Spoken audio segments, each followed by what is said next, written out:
आदमी ने एक डिब्बा खोला और आश्चर्यजनक रूप से छत भी एक साथ खुल गई। उसने अविश्वसनीयता से उस दृश्य को बार बार देखा और यह दृश्य उसे पूरी तरह से स्तब्ध कर गया। कुछ मिनट पहले यह आदमी किसी अज्ञात अपराध के कारण जेल में बंद कर दिया गया था और उसके साथ एक थोड़ा सा उम्रदराज बूढ़ा व्यक्ति था। इस समय बूढ़े व्यक्ति के बिस्तर पर एक लाल बॉक्स ने उस आदमी का ध्यान खींचा, लेकिन बूढ़े व्यक्ति ने उसे इसे खोलने से सख्ती से मना किया। हालांकि इस चेतावनी ने आदमी की जिज्ञासा को और बढ़ा दिया। उसने बिना कुछ कहे बॉक्स को खोल दिया और पाया कि बॉक्स के अंदर की हर चीज कमरे की व्यवस्था के साथ थी, एकदम वैसा ही।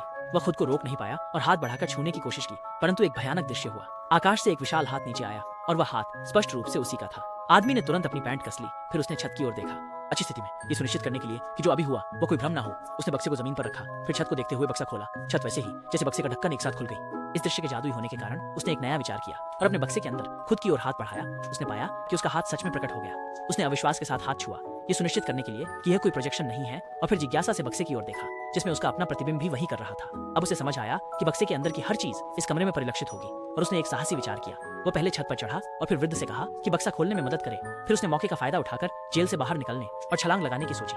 जेल से भागने की कोशिश कर रहा था, लेकिन उसे यह नहीं पता था कि वह केवल सफलतापूर्वक बॉक्स से बाहर निकल पाया था, जेल से नहीं। बूढ़ा आदमी चुपचाप उसे दूर जाते हुए देखता रहा। फिर एक माचिस के डिब्बे ने उसे पकड़ लिया, लेकिन यह सब नहीं था। फिर उसने बॉक्स को वापस अपनी जगह पर रख दिया और दराज खोलकर आदमी को माचिस के डिब्बों के ढेर में फेंक दिया। फिर उसने जेल के दरवाजे की तरफ आदेश दिए।